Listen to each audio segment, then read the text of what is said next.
Rooted. She glanced toward the house, her house. The windows glowed faintly gold, the porch swings swaying slightly in the wind. She turned back toward the trail, her voice soft, final. She handed me poison. I handed her justice, one documented bite at a time. My daughter-in-law slapped a new label on my lasagna. Old meat. Use soon. She posted it online, laughing while my son stirred his coffee, like I wasn't standing there. That night, I installed a freezer cam and locked up my will. By week's end, her name was gone from everything: trust, property, power of attorney. She moved into my home like it was a prize. I made sure it became a case file. Before we begin, may I ask where in this big, beautiful world you are listening from? It's always a quiet honor to know who's sharing this space. Drop it in the comments, and don't forget to subscribe. The dishwasher hummed low behind her, steam curling from the vent like breath in cold air. Janet stood by the open freezer in the mudroom, her reading glasses slipping halfway down her nose. She was just reorganizing, making space, clearing her mind when her eyes froze on a Ziploc bag she didn't recognize. The label was bold, scrolled in thick black Sharpie. Old meat. Use soon. She blinked, then reached in and pulled out another with the same label, then another and another. For in total, each bag holding her carefully packed portions of last week's chicken casserole, pot roast, and 2 slices of her Christmas meatloaf, wrapped in foil with date stickers she'd always used. She stared at the handwriting. It wasn't hers. It was Maggie's rounded letters, overly neat, like a PDA sign-up sheet trying to look spontaneous. From the kitchen came the clink of plates and the unmistakable voice of Maggie drifting in on a breeze of smug amusement. Seriously, it's like leftovers from the 40s, she laughed, not bothering to lower her voice. Todd gave a low chuckle. I think that meatloaf has voting rights. Janet didn't move. She didn't even breathe. The cold from the freezer rose up into her wrists. Emma's footsteps were quiet, cautious.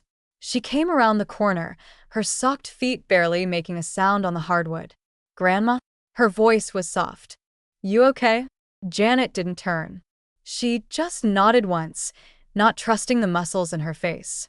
I can help clean up if you want, Emma offered, already reaching for a dish towel. In the kitchen, Maggie's tone turned syrupy. Emma, sweetheart, why don't you go finish your sketchbook? Let the adults take care of the mess for once. Emma opened her mouth to respond, but Janet gently touched her arm. It's fine, she said. Go on, love. I've got this. Emma hesitated, her eyes flicking from Janet's face to the freezer bag still clutched in her grandmother's hand, but she nodded and walked away, her shoulders slightly hunched, as if trying to make herself smaller. Janet stood alone again in the mudroom. The bags felt heavier than they should have, like they weren't holding food anymore, but something older, sour, not leftovers, not even disrespect. Dismissal. She moved slowly, deliberately, placing the bags back in their precise order. Labels turned inward now, like they didn't deserve to be seen. She shut the freezer with a soft click and locked the mudroom door behind her. Upstairs, the bedroom lights cast a warm amber glow over her handmade quilt. The house smelled faintly of lavender linen spray and old pinewood trim. Janet carried a plate of untouched green beans and a single roll on a paper napkin. She placed it on the end table, untouched. Then she sat on the edge of the bed, hands in her lap. She could still hear the laughter downstairs, muffled now, but present. Always present. Her fingers traced the seam of her comforter as if it could tell her something she didn't already know. The door creaked slightly. Emma's voice came from the hallway, hesitant. I left you some tea on the banister, chamomile. I figured you'd want it hot. Janet smiled softly, even though Emma couldn't see it. Thank you, sweetheart. She waited until the footsteps receded. Then she rose, walked over, and poured the tea into the bathroom sink. Back in bed, she reached for her notebook. It was leather-bound, worn smooth with use. No one in the house knew it existed. On the inside cover, one name had been recently added in crisp ink: Darius Wexler. Her pen hovered for a second before she added 3 words beneath it: It's time now. Morning crept in without asking. Pale gray light slipped between the slats of Janet's blinds, painting long stripes across the hardwood floor. She didn't reach for her phone or the curtains. She just sat at the edge of her bed for a while, feet flat on the floor, hands resting in her lap. A breath, then another. Downstairs, the smell of burnt toast floated faintly through the vents. She rose quietly and padded to her writing desk. It was tucked beside the upstairs window, shielded by a muslin curtain and half-buried knitting catalogs and mail. Janet moved like she'd done this 100 times, pulling open the third drawer, not the top one, and reached past an old rotary photo album to the back panel. A small notch, a slight push. The false back slid free with a faint wooden sigh. Inside, nestled in a manila folder in a plastic zip case, were the documents no one else in the house knew existed. She laid them out carefully on the desk. First, the deed, cream-colored, blue-stamped, notarized twice. Full ownership of the property, the house, the backyard, and the adjacent undeveloped parcel that the city had tried to buy 3 times. Then the will, notarized 3 years ago. Equal division between Todd and Emma. That had felt fair once, balanced, but fair looked different in hindsight. Janet turned the pages slowly, her thumb lingering on the signature lines, her name written in strong, confident loops stared back at her like it belonged to someone who hadn't been laughed at in her own home. She paused. A small yellow sticky note fluttered loose from the final page. "When you're ready, DW." Her breath caught. She remembered the pen he'd used. Heavy steel, the kind a man doesn't lend out. Darius had placed it on the table 3 years ago, just before she signed, and said gently, "You'll know when." She reached for the phone. Not the cordless one downstairs, but her own, the burner flip phone Colleen had talked her into getting just in case the internet ever went to hell. It felt ridiculous at the time. Now it felt necessary. The line clicked twice before connecting. "Janet." Darius's voice was warm, clear, like wood polish and judgment withheld. "I've been waiting." Her eyes watered slightly, but she blinked it back before it could form. "I want the documents redrafted," she said. Her voice was calm, not bitter. "All of it?" A pause. "All of it?" he asked gently. "Make it so she'll never see a dime," Janet said, then quieter, as if confessing something. "Not by blood, not by marriage, not by accident." She could hear Darius clicking something in the background, keys on a mechanical keyboard, precise and efficient. And Todd, her lips pressed into a line. "He'll understand eventually." "You're sure you're ready?" Janet looked out the window. The oak tree in the front yard was heavy with summer green. A squirrel darted along the fence line, fast and clever. She nodded to no one. "I was ready the moment," she laughed. There was no response for a beat, just the faint hum of legal machinery coming to life on the other end of the line. "I'll draft the amendment and prepare the trust transfer documents," Darius said. "Everything routed through my office. You'll have final review in 2 days. Make sure it's clean," she said. "No loopholes, no appeals. I want it ironclad."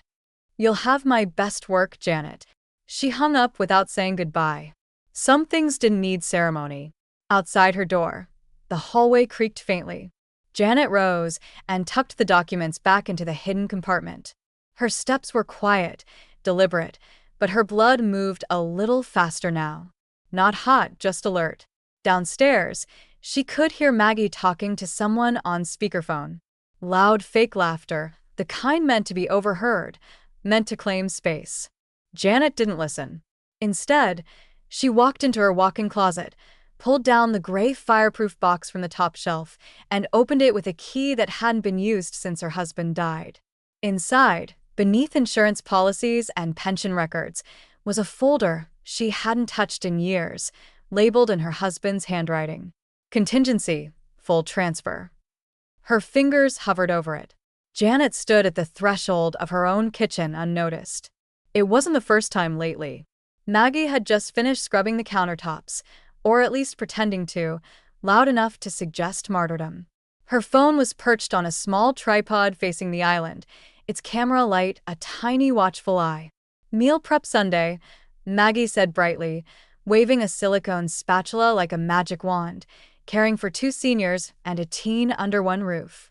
Because somebody has to show up. Beep. The oven door slammed shut. Todd clinked a spoon in his coffee and nodded absently, without looking up. Janet lingered one step back from the doorway, blending into the shadow by the stairwell. It wasn't eavesdropping if they never noticed you existed. I swear if I don't post this, people think I just sit around. Liano, this is what actual care looks like. Maggie adjusted the camera angle, flashing a manicured peace sign. Doing my part for generational balance. Then she added in a flat draw, #sandwich generation, #unpaid labor, #where's my wine? The tone hung in the air like hairspray. Performative, always just 1 degree too cute to question. Janet slipped back upstairs. That night, while Maggie scrolled TikToks in bed and Todd dozed with the television on, Janet stood in the mudroom holding a tiny black box in her palm, a motion-activated camera, no bigger than a matchbook. Colleen had dropped it off that afternoon, tucked inside an old coffee tin with a label peeled off. Nothing wrong with knowing what's yours, she'd said. Call it memory insurance. Janet opened the freezer door with a practiced hand. She placed the camera behind the bins of frozen vegetables, angled just so, then closed the door and clicked the external magnet shut. It looked like nothing had ever been disturbed. She wiped the handle with a clean cloth, then walked away. By Monday morning, the video feed was quietly linked to her upstairs laptop, one folder unlabeled, just a silent eye that blinked awake when Maggie opened the door. The first clip arrived within hours. Maggie in leggings and a color-coordinated hoodie, rifling through freezer containers. God, why does she keep so much crap in here? She muttered, then louder to her phone.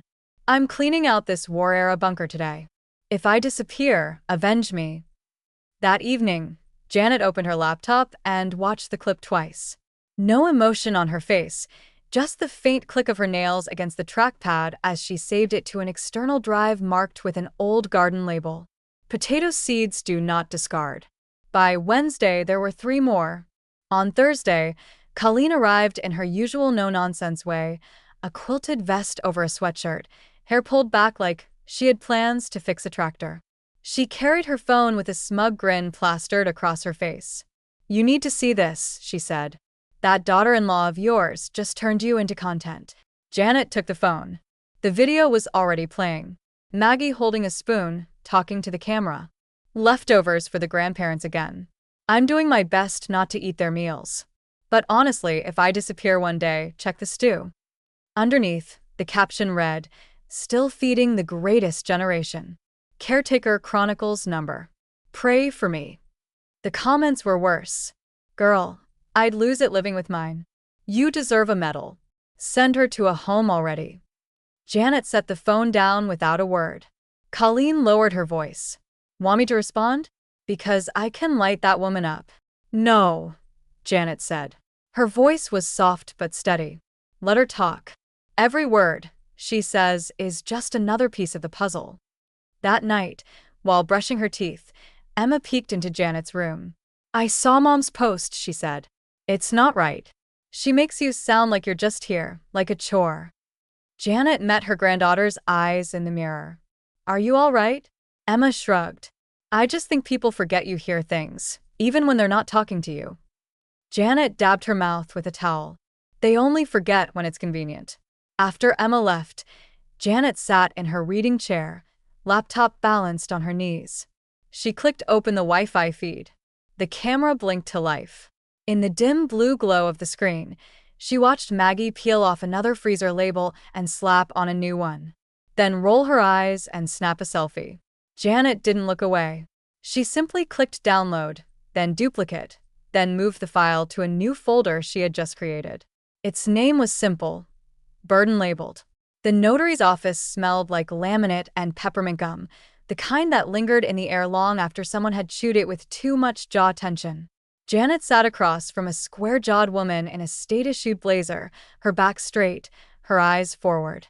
The manila envelope between them looked harmless. Paper always did. I'll sign where you've marked, Janet said, her voice calm. She wasn't asking for clarification. Darius on speakerphone cleared his throat gently. We've transferred everything to the trust. Home, savings, the second lot, All personal property of significant value. Beneficiary named. Conditions locked. The notary looked up. Is this your full intent, Mrs. Rhodes? Janet didn't blink. It's the clearest I've ever been. She signed once, then again, then dated the final page. The pen didn't shake. Colleen stood behind her, arms folded, chewing peppermint gum with slow satisfaction. This isn't petty, she said to no one in particular. It's protection. Back in the car, Janet sat in silence for a while before putting on her seatbelt. Her hands rested still in her lap, but her pulse ran like something long buried had just sat up. You want lunch? Colleen asked. Or should we go full outlaw and swing by the gun range?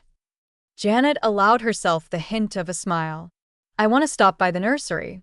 Emma's sunflower died last week. I want to replace it before she notices. Colleen nodded. That's legacy right there.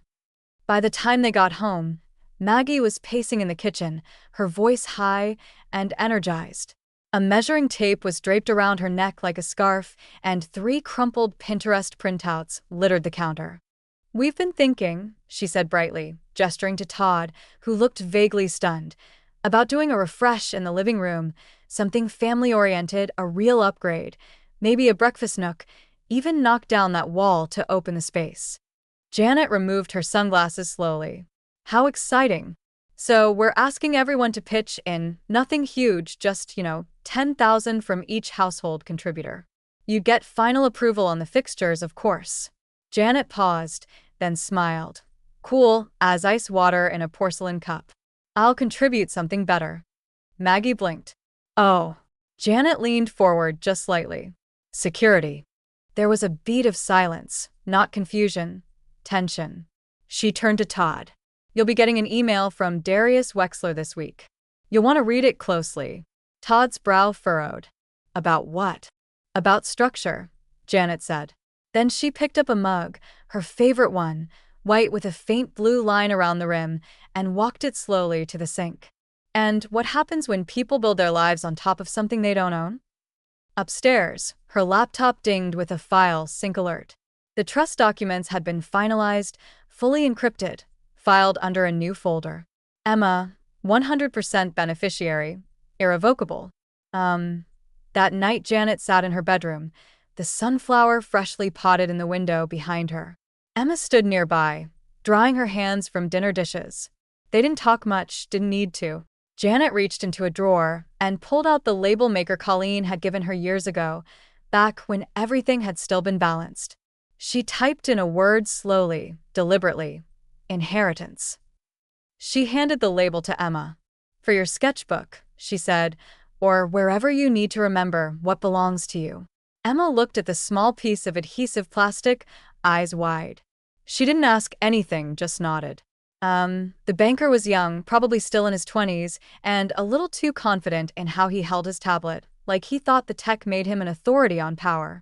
Janet watched his stylus hover over the form. So, to confirm, you're restricting all co-AC. That's correct, she said. No one else is on the account. I'd like biometric verification only, retina and fingerprint, both. He blinked. That's a high security tier. Most clients don't request it. I'm not most clients, she said gently, but the air in the office shifted. Darius patched in via Janet's phone speaker and cleared his throat from across the state line. I'll also be submitting a third-party interference block, he added. Anything that looks like asset movement, credit card requests, or estate modification from anyone but Janet. Lock it, flag it, and call me directly. Janet placed her palm on the biometric scanner. It blinked green. The banker swallowed. Understood. That weekend, Maggie banged a cabinet door with theatrical precision. Why is the freezer always full of her junk? She said to no one in particular, though her eyes flicked toward Janet. Janet didn't flinch. She opened a kitchen drawer, pulled out her keys, and walked toward the mudroom door. I'll be moving my items to the garage. The garage? Maggie frowned. But that's... Janet turned back slowly. Mine. The detached garage smelled faintly of cedar and thyme, like it had been holding its breath since her husband died. The second freezer sat in the corner, old but reliable, humming quietly beside a stack of folding lawn chairs and a rusted tackle box. She moved everything by hand. No help requested, none offered. Her Tupperware, her labeled leftovers, her soups and stews made from scratch. The old meat bags were gone now, tossed weeks ago, but the memory of them stayed like a burn you couldn't quite see. After the final transfer, Janet closed the lid and snapped a silver padlock shut. Not dramatic, just permanent. Inside the house, Emma passed her in the hallway, her sketchbook tucked under one arm. She slipped a folded piece of paper into Janet's sweater pocket without breaking stride. Janet opened it later in the safety of her room. "Whatever you're doing, keep going." The handwriting was small but steady. That evening, Colleen arrived with a plastic shopping bag and a glint in her eye. "I brought reinforcements." Inside were new freezer bags, heavy-duty, zipper-sealed. A far cry from the flimsy grocery store kind Maggie preferred, but what stood out was the label. Legacy Storage. It read, in elegant font, gold lettering. Janet held the bag in her hand, thumb brushing the curve of the Z. "You need any help swapping things over?" Colleen asked. Janet smiled faintly. "No, this part one want to do alone." She stayed up late that night, unpacking her meals one by one.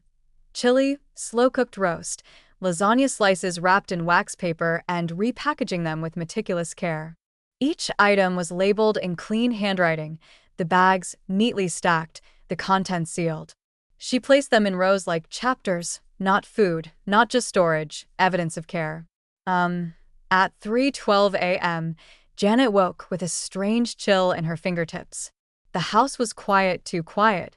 She pulled on her robe and moved silently downstairs, drawn to the kitchen like something unsaid was still breathing there. The mug she'd left on the counter, the one Emma had filled with her chamomile blend, was gone. So was the pill organizer she always kept by the sink. Her breath caught. She opened the cabinet where she kept the replacement vitamins. One bottle had been moved slightly out of alignment. Janet didn't panic. She didn't cry. She just stood still for a long moment, her fingers curling into her palm. Then she turned and walked back upstairs. She opened her laptop, navigated to the freezer cam folder and renamed it from Burden to Contingency Active. She clicked into her files and opened a new document. Date active monitoring initiated. Reason, potential tampering. She didn't type more. She didn't need to. The new pill box was weighty, not in size, but in consequence. It clicked open with a satisfying snap. Each compartment was stamped with the day of the week in clean block letters, monitored, logged, and reviewed by the Walgreens pharmacist down the street. Janet had requested the extra service quietly, without explanation. The young tech hadn't asked questions. He didn't need to. Back home, she knelt beside her bedside dresser and pulled out the bottom drawer, then reached behind it, where her husband had once stashed old car keys and spare cash. The hidden panel gave easily under pressure. She placed the locked metal case inside, pills counted, time-stamped, monitored, then slid the panel back into place and turned the drawer's small brass key. It clicked into silence like it had been waiting for something more than sweaters and old receipts.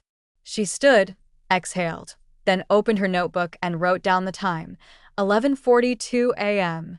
All medications secured. Just above it, yesterday's entry was still drying in ink. Something shifted. "I won't wait to prove it." 2 days later, at the clinic, Dr. Van Allen raised a salt and pepper brow as he examined Janet's printouts. "Levels are good. No inconsistencies. No gaps in your refill history either. Did something change in your routine?" Janet kept her gaze even. "Let's just say I've started treating myself like a case file." He chuckled, then realized she wasn't joking. "I'll sign off on full consistency. You'll have a time-stamped note for me by this afternoon," he said, flipping through her chart. "You're sharper than half the 40-year-olds I see." "I have to be." As she left the office, her phone buzzed. Emma. She rarely texted during school. One new message. "Mister, can I show you something later? Video from brunch last weekend. Mom said something I think you need to hear." Janet stared at the screen, her thumb hovering over reply. Instead, she walked faster toward the car. That evening, the kitchen felt colder than usual. The dishwasher rattled. The lights flickered once. Maggie was in the living room laughing loudly on speakerphone. Emma sat on Janet's bed, cross-legged, her phone in hand. She played the clip. The video opened on a crowded brunch table, mimosas, half-eaten pancakes, the sound of ambient clatter. Maggie was in mid-sentence, leaning in for a fact, smirking like she was playing to a camera she didn't know was rolling. I swear if we're lucky, we'll only have to wait a couple more years. 1 down, 2 to go, she said, then tapped her glass. Cheers to early exits. Janet's face didn't move. She mean you and me? Emma looked down. I think so. Janet tapped the screen, paused it, zoomed in on Maggie's face, the carelessness, the gleam of it. Then she spoke, quiet and clean. Let's start with 1. Colleen arrived an hour later, dragging a folding chair and 2 foil-wrapped containers of shepherd's pie. You've got about 36 more hours before I take this to the sheriff's office myself, she said, setting the food down like it was ammunition. Janet poured 2 mugs of tea.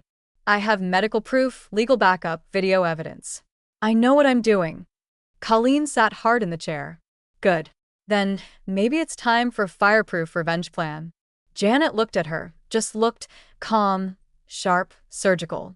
It's already lit. She reached under the couch cushion and pulled out a flash drive labeled in tidy handwriting, CR Phase 1. Colleen raised an eyebrow.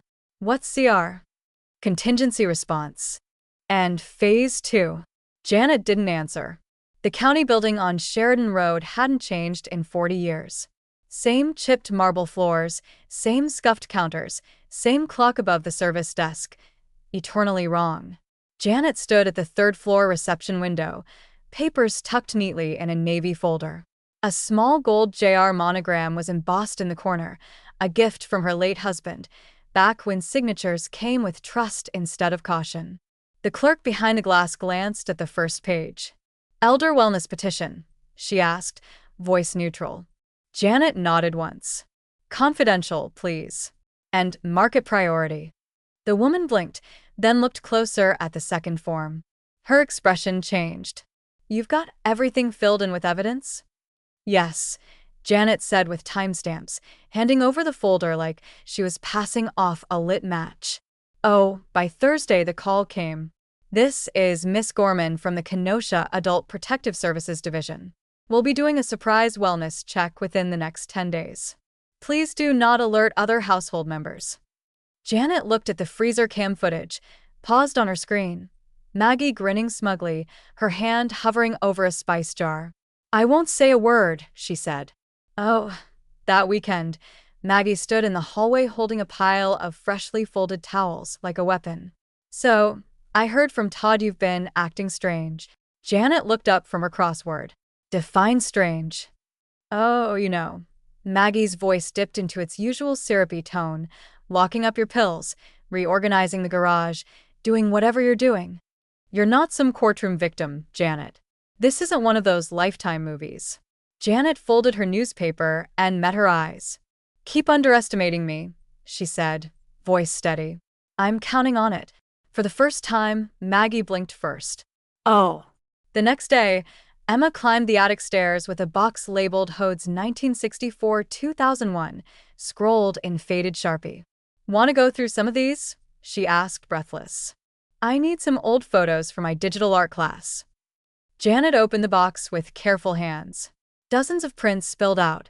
Polaroids, school portraits, vacation snapshots with yellowing edges, her own face, younger beside her late husband, Todd, at age 7, holding a fishing rod, a baby blanket Emma once carried everywhere. But something struck her as she sorted. The recent years, birthdays, Thanksgivings, even Emma's middle school graduation, all had one quiet thing in common. Maggie wasn't in any of them. Not a single one. Janet held up a Christmas photo from 2 years ago. Todd smiled stiffly. Emma clung to Janet's side, an empty chair beside them. She was always taking the photo, Emma offered almost apologetically. No, Janet said. She was always outside the frame. She placed the photo aside, opened a new folder on her desk, and labeled it Documentation, Absence Pattern. Oh. At dinner, Todd ate with his eyes glued to his plate. No phone, no words. He nodded when Maggie spoke, flinched slightly when Janet passed him the salt. Maggie filled the space with empty chatter. That patio needs new lights. I saw the cutest ones on clearance at HomeGoods. Maybe we could string them across the yard like a rustic bistro vibe. Janet didn't respond. Emma caught her eye. A flicker of understanding passed between them. Maggie kept talking. And Todd, he just chewed like the silence tasted safer. Oh. Later that night, Janet opened her email. A message from APS had arrived. Miss RH's site visit confirmed. Next 72 hours. Discretion guaranteed. We appreciate your courage. Janet stared at the words, then clicked print. Oh, what? The knock came just as Maggie's voice reached its highest octave. I'm not asking for much. Just 1 square foot of freezer space that isn't packed with 80-year-old stew. The front door rattled with a polite rhythm. 3 quick taps followed by a longer pause. Janet rose slowly from her armchair, smoothing the front of her cardigan like she had all the time in the world. Maggie groaned. If that's Colleen again with another jar of organic pickles, I swear. Janet was already at the door. Miss Rhodes. The woman on the porch wore dark slacks, a blazer too practical to be stylish, and a soft leather case slung over one shoulder. Her badge read, Gorman, Apps Field Investigator. Yes, come in, Janet said with a warmth that felt just north of Southern hospitality and just south of warning. The moment the social worker crossed the threshold, the air shifted. Maggie froze mid-rant, the freezer door still open behind her. Todd looked up from his phone, startled like a deer catching headlights through glass. I'm conducting a routine check, Miss Gorman said, scanning the room with an expert stillness. It won't take long. Maggie laughed too loudly. Oh, this is about Mom's little meltdown, isn't it? She's been feeling theatrical lately, post-sevens paranoia or whatever. Janet turned. Why don't we start in the kitchen? Miss Gorman followed her to the mudroom. Janet opened the main freezer and gestured inside. You'll notice there are no current items marked old meat, but I have saved photo evidence. The bags were labeled in someone else's handwriting. I also have logs of my medications, timestamps of when bottles were disturbed, and a list of changed routines tracked via personal journal. Any direct tampering? The social worker asked. Janet didn't hesitate. Not proven, but enough to initiate this visit. Emma stood quietly in the hallway, her sketchbook clutched tightly.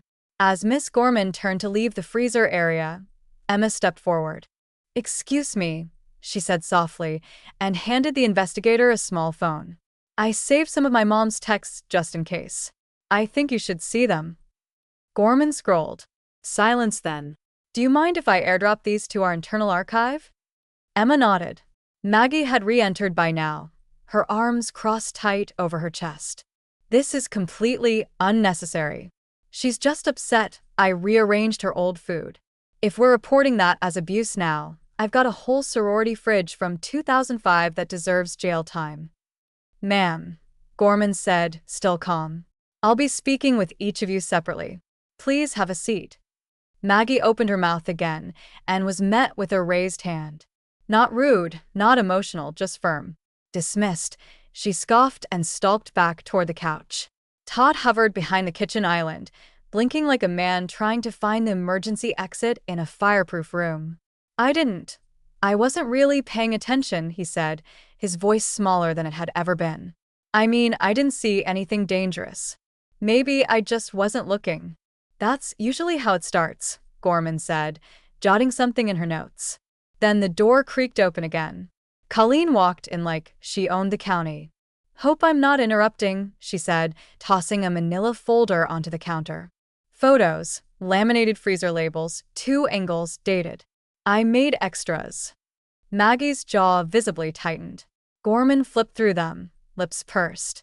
Janet, still calm, poured herself a cup of tea and leaned against the counter. If you'd like to speak to me privately, she said, the study's quiet. Gorman nodded. In a moment, she turned to Maggie, who was now fidgeting with her phone, thumbs tapping furiously. Please put that away, the social worker said. It's just Instagram. Maggie muttered. Not anymore, Iller. The envelope was hand-delivered. Not by a courier, but by Colleen, who wore her church blazer like a badge of intent and handed it to Maggie at the breakfast table with all the ceremony of serving an eviction notice on a silver platter.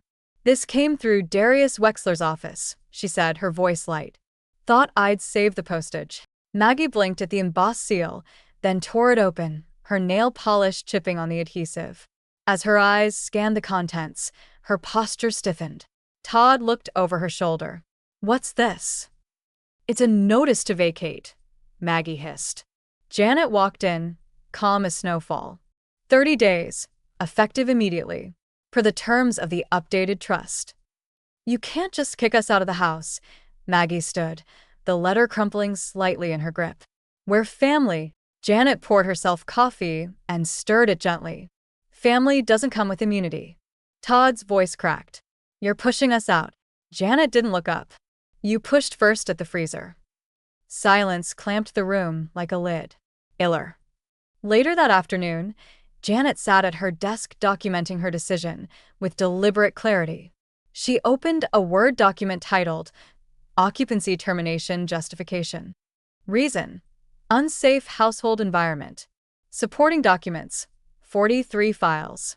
Timestamps: video photographs, medical statements, witnesses. Emma Rodas, Colleen Marks, APS investigator, Miss Gorman. She saved it twice. Once to her encrypted drive and once to a printed folder labeled Final Phase Authorization DW Iller. Emma knocked gently before entering, her suitcase already half-zipped on the floor behind her.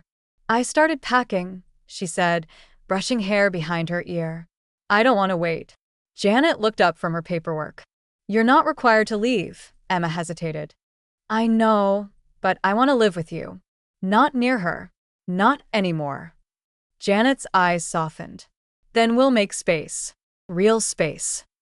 They sat together in silence. The only sound was the soft hum of the ceiling fan and the ticking of Janet's clock, steady, centered. Iller.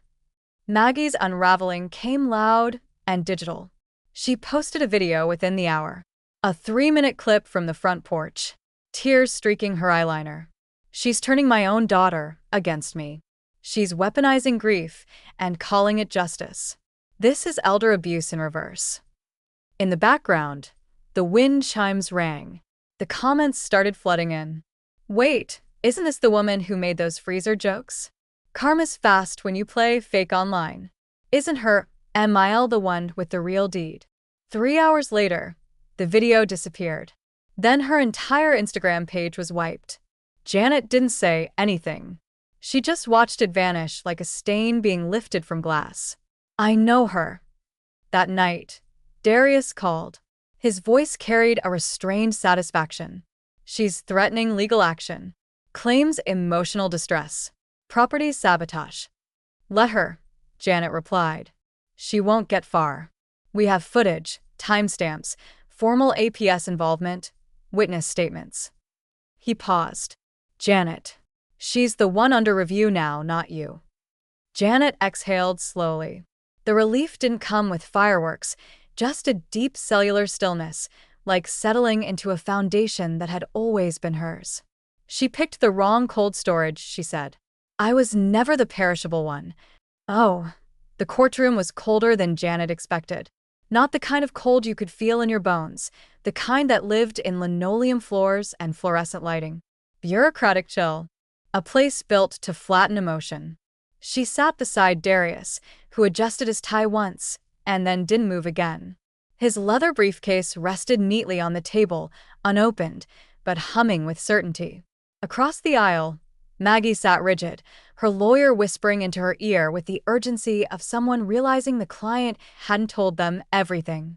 She wore a charcoal gray blazer, her serious outfit, but her foundation was too heavy, and her lips kept twitching with every sideways glance toward Emma. Todd sat behind them alone. He looked older than he had just a month ago. The judge entered without drama, no gavel strike, just presence, a tall woman in her 50s with silver-streaked hair and the energy of someone who had seen too many performative breakdowns to flinch. Case 18, CV 4021, The clerk called. Maggie Rodas versus Janet Rodas. Darius Rose, Your Honor, he began smoothly. We move for immediate dismissal. The plaintiff's claim of emotional abuse and fraudulent removal is contradicted by documented evidence submitted in advance, including video footage, written messages, and a signed APS investigator's report. He clicked a remote. The screen beside the bench lit up with a grainy clip from Janet's hidden camera. Maggie was labeling a bag of soup, laughing to her phone, still feeding the greatest generation. Pray for me. Then, another video. Maggie was tapping a glass at brunch. 1 down, 2 to go. The judge held up a hand. I've seen enough. She turned to Maggie. Do you understand that bringing a case based on false emotional abuse not only diminishes actual victims, but undermines the credibility of your own family history? Maggie opened her mouth. Nothing came out. Do you dispute the footage? No. But do you dispute the ownership of the property or the authority of the trust? No. But then what exactly is left to argue? The courtroom fell still. Maggie sat down slowly. The judge turned her eyes to Janet. Mrs. Rhodes, I commend your documentation and composure. If you choose to pursue a countersuit for harassment or defamation, the court would be inclined to hear it. Janet shook her head gently. I'm not interested in more war, just peace. The judge nodded. Case dismissed. The gavel struck once, and just like that, the tension that had ruled their household for months broke clean. Oh. Todd burst into tears on the bench, not sobs, just steady, silent weeping. His face crumpled in on itself like a man who'd finally heard the sound of his own inaction. He didn't look at Janet. He didn't have to. Oh. Outside the courthouse, the sun was sharp and bright, the kind that made everything feel too honest. Emma reached for Janet's hand as they walked down the steps, their pace slow, unhurried. You've already won, Emma said softly. Janet glanced at her, her granddaughter's face clear, sure and utterly unafraid. No, Janet replied. We both did. Oh. Behind them, Maggie stormed out, heels clacking against the concrete. She shoved past a man with a clipboard and nearly knocked over a newspaper dispenser. Her phone was back at her hand, but the screen was black. Janet didn't turn. Darius held the car door for her like they were leaving a benefit gala. Want me to file the motion for a gag order? He asked casually. Janet raised an eyebrow. She's already muted. Oh. The fire pit in Colleen's backyard was small, built from old bricks and circled with mismatched lawn chairs. Janet stood beside it with a cardboard box in her hands. Nothing fancy, just a shipping box with a dented corner and fading Amazon tape across the seam. Inside were the last of the old freezer bags, the ones Maggie had labeled. Janet held one up. Old meat. The marker had bled through the plastic over time, leaving a shadow on the reverse side, a stain that never quite faded. Colleen tossed in a match. The flames caught low, then flared upward, orange tongues licking at the edges of each label. One by one, Janet fed the bags into the pit. No commentary, just quiet punctuation. When the last one curled black at the edges, Colleen nudged a stick into the ash and muttered, Now that's the kind of recycling I believe in.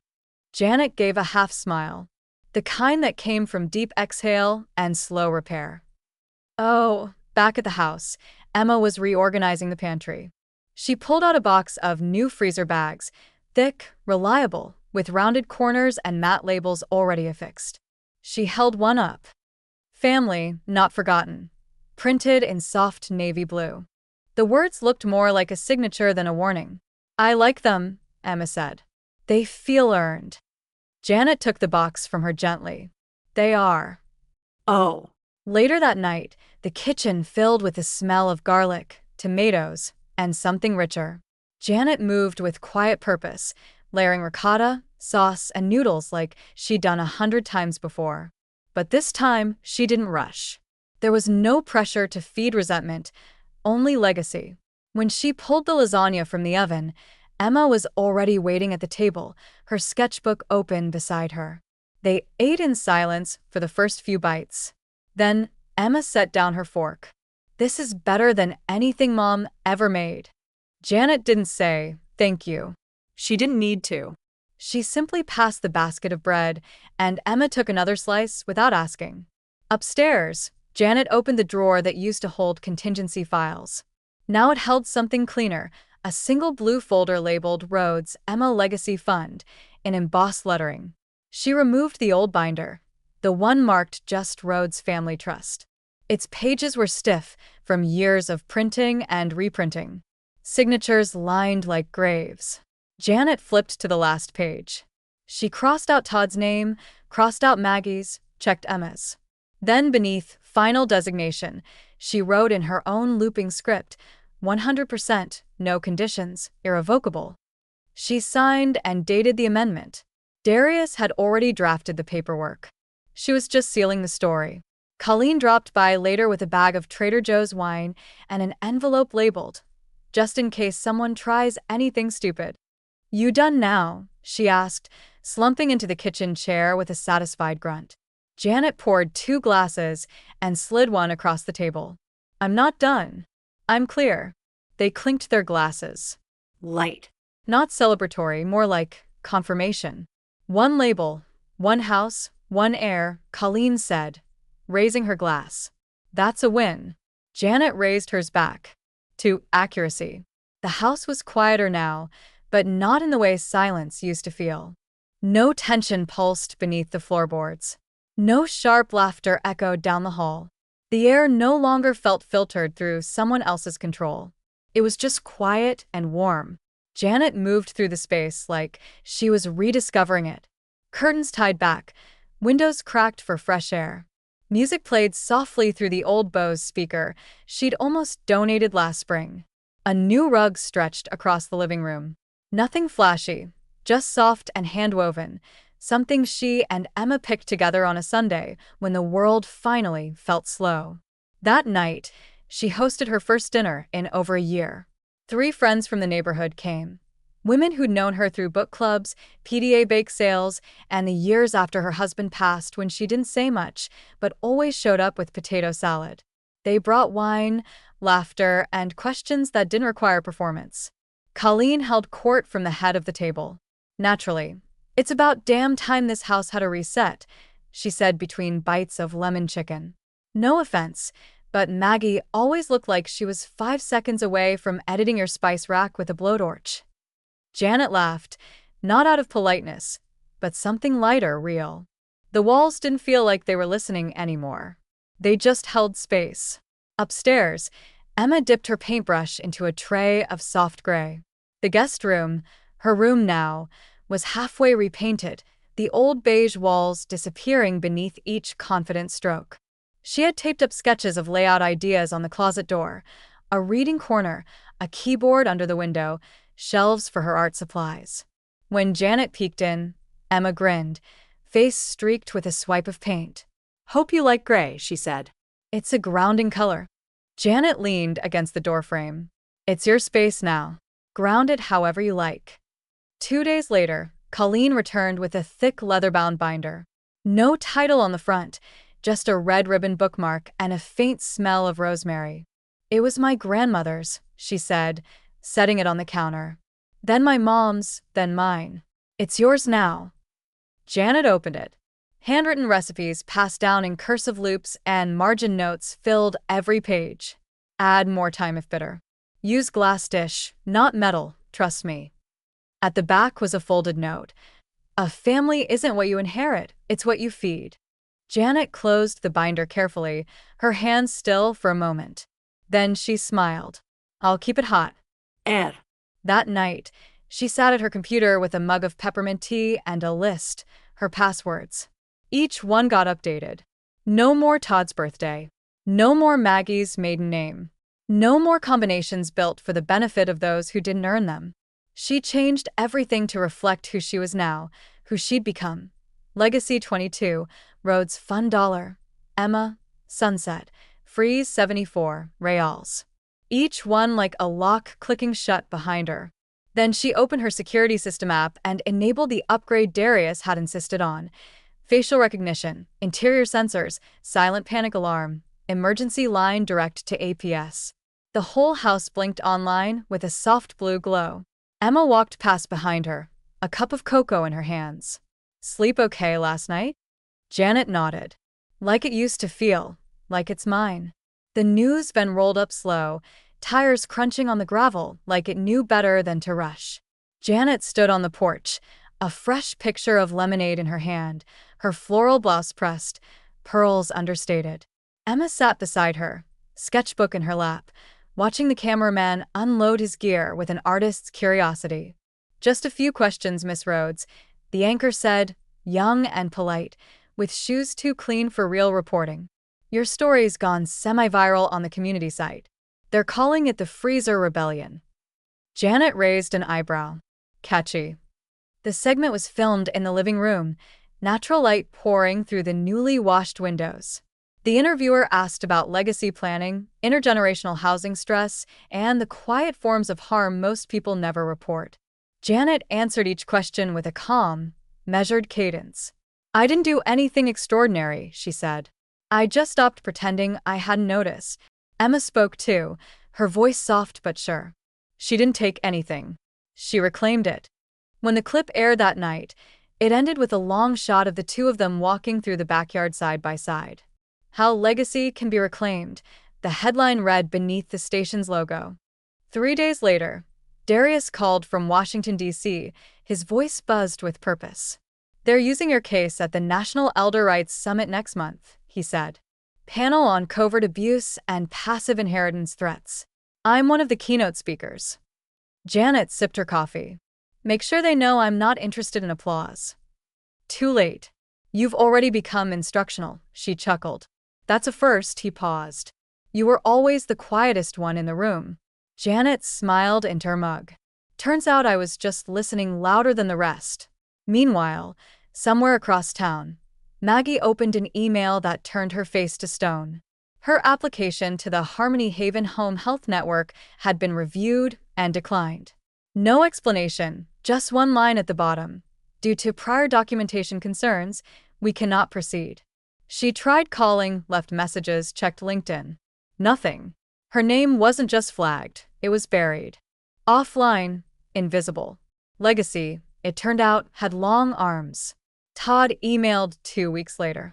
It wasn't long. Subject: "You were right, Mom. I didn't see it."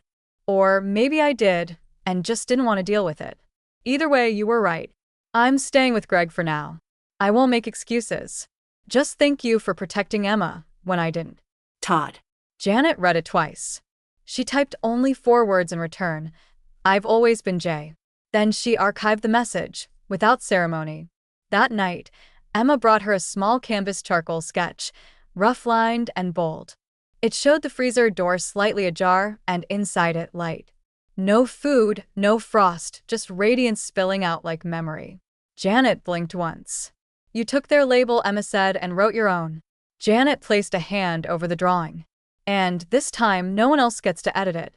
The next morning, a sealed envelope arrived in the mail. No return address.